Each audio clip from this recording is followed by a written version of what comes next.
si Moirang cái chất tụi này sẽ đập được cả mà nên cái sẽ đập được rồi Nagkadaw ba hero? Kadaw ba sa tingin ba kung Moirangda? Isin được cái gì đó ba Kadaw bro Moirang set pa. rồi đi isin được một cái bay nó cả lên nè linh cả linh cả cái linh cả cả nó chuồng cả nó đang tiến làm coi này bay cái dao nó cả đã Okay. rồi đi I love you Sendra I love you Sendra diba? Coi cái dao rồi I love you mà là anh Mayam ay si Mamangda Moirang sa pag-video matagat kriya do mamang dito day ipam da sang bado farak ta na chang kriya do hang asidi ipam da ni sa bisi mayam da yet charaki ipam yoraga an suzi am excited o ye kay gitong habada mayam na salay habadu ay ibong gi macha ni salay siya do magi managta sa pinela am harawe at mayam mo ren ay yung yoraga kuy ang suga sarayga adagi atay angang akugi ibong gimacha ato paso mayam na ye do mayam so pagod charak ki mayam yumyorga ato Moirang sa pagilang video sa iyo kaya vlog School district ang volume dure music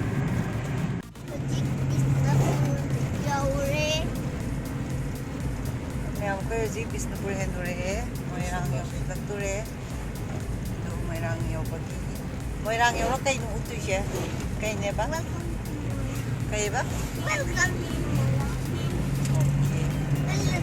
ang suseng atang tumo hai ba nila bida dumasi welcome to Moirang Thabadu ado do pangay ni yed na matumo ya di welcome to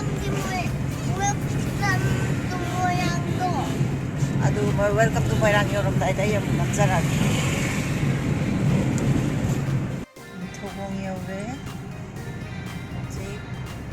Susiwangang balim kaya ang sukay gino tumin na ready ang sure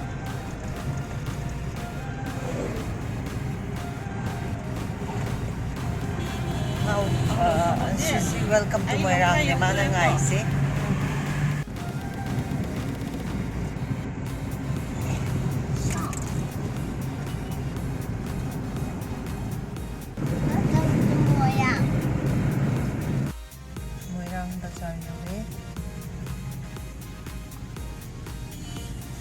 Epam Lamdam Moirangda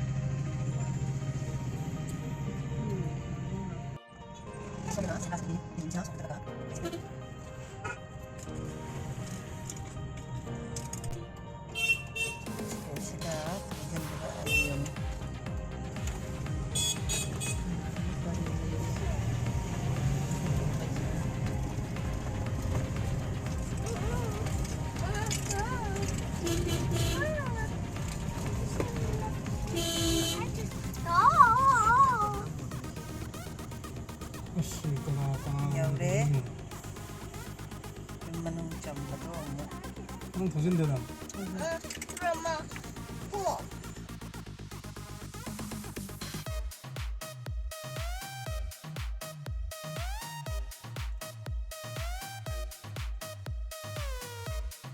sila koy baba po koy bongi sila koy pupu hendak kuy kati lai sida ba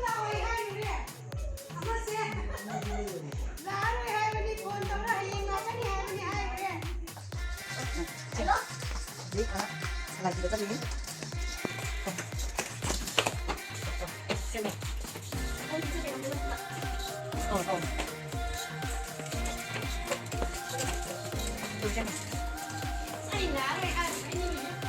oh thiên cái đây nè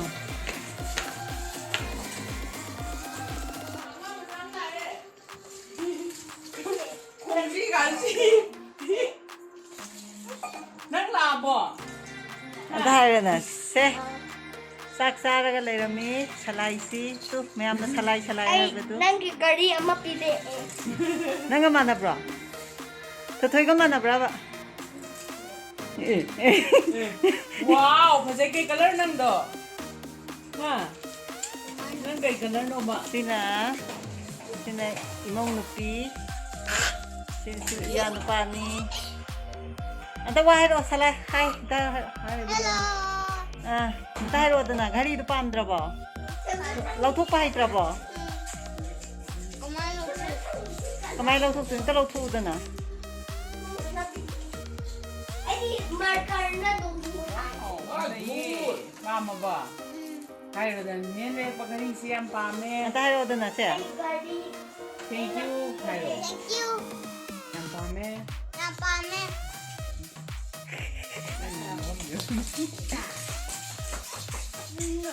lao ấy đây Anh nào chưa vào rồi, nhìn thấy được con tao nó hay đấy y. ba u gre ji moi si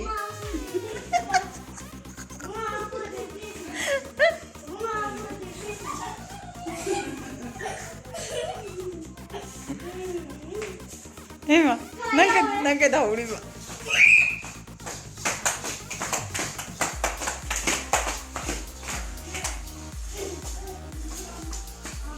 à sao người đã kia được rồi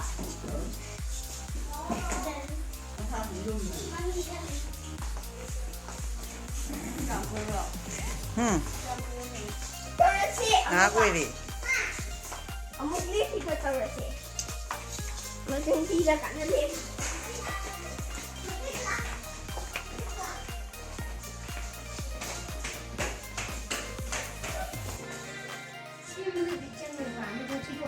ba na gì xem nhỉ xem quay đàn đi tu cái là phải ăn này tu phải ăn mà là nó đi ngồi đi like comment tha lẹ anh sai rồi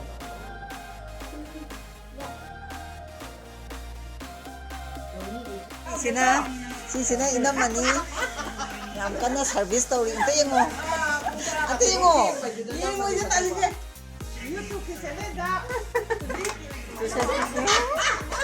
masa silot lay de ba habak habado du ta ke taw bani mi mamai masak phada bado ut ki taw bani se kon theng ba se hanman ki da na pamo mani saw ba ma na tra bani ma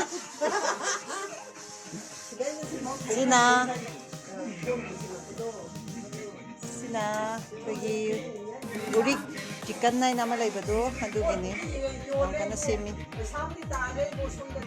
pagi bachaw ni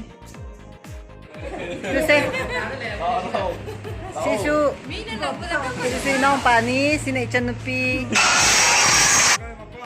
do masak siam nung shiba ni Mina lâu đã cấp phần nung xì rồi bà. sina koi kaka atom bagi nupi Mina lâu đã cấp phần nung bò. tuino ba ma Ra đó, mày sát than này chứ. cái đâu ba tuino tai ro 탕자가 산디가니 게이노. cái nó thang gì 산디가 산디가. pa na pa ma si Mandedagi, sina Friday ibu ni ba, Fiji ba. sina ai ji Sunday ga Sunday ga. ani pa Bakang saba. pakhang sa ba zat khre hoji pakhang sa ba sigi macha ni sida lai se pakhang sa bai macha si koi si thabak boin chilli momo sana bane hoji si tawri se koi don chana tawne se sina den se koi nom pini se school chaluraga lai ni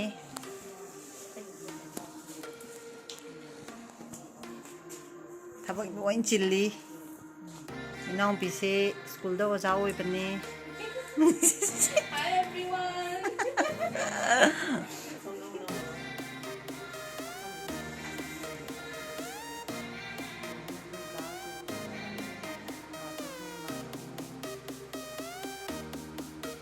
mayam akhoi si urik chicken hai ba si je moirangi any moirangi jaga loina kaino to delivery to bagi khutong chaba lai mayam si je mayam order to biba yai moirang da lai ba khai ai utcharake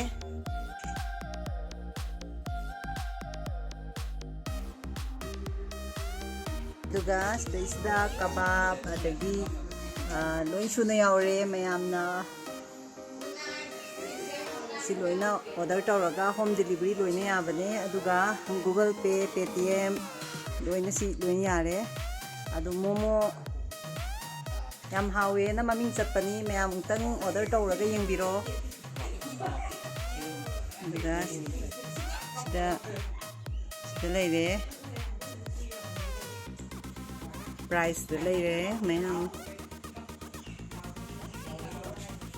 Sigi gari se Sendra da dum khamaga leidine mayam na ngatang walking chatpa khopada dum yam haw saba yar pati mayam tang try tawbiyo Sida order tawbiyo Manipuri da order tawbiyo Manipuri da Hello order tawbida ai order kangane si What down the highway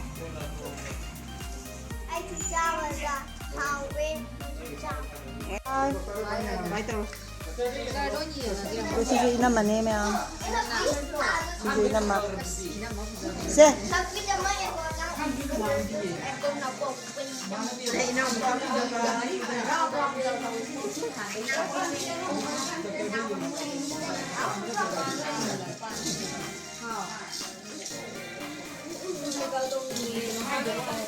mayam ay handure yumdagi pamdagi mayam khamisi ngo ay handure yum yoga mo hairagi mayam Hiện nay chân mình số trong là nghe không?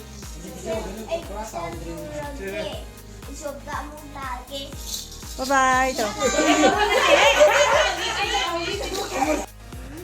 Bye bye to Mancho. Bye bye. Okay, Ham. Bye bye. Thuê coi bo. Ngam na lagi.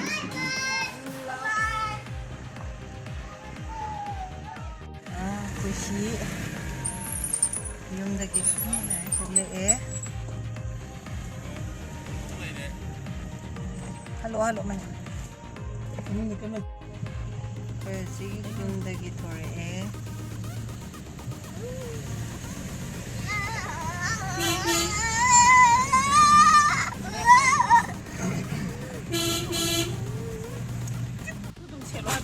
Ini terapa no gina.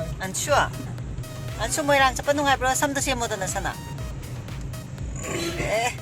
Ma. Asan siya mo?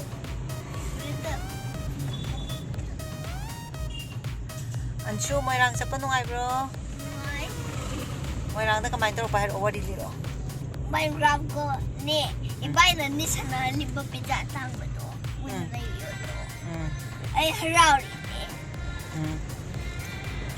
Doon na ko rin papadalo yung tamdiro. Ano di pa para wow, amazing daw ako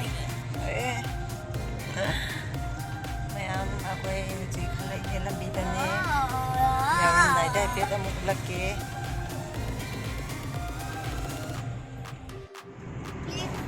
Visit again.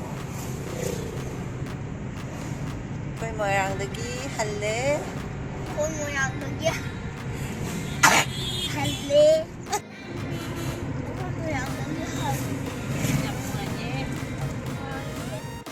Mayam ako'y wakay tilyok sila mimiyok ba magdangay rin. Mimiyok ram tayo na mo hapag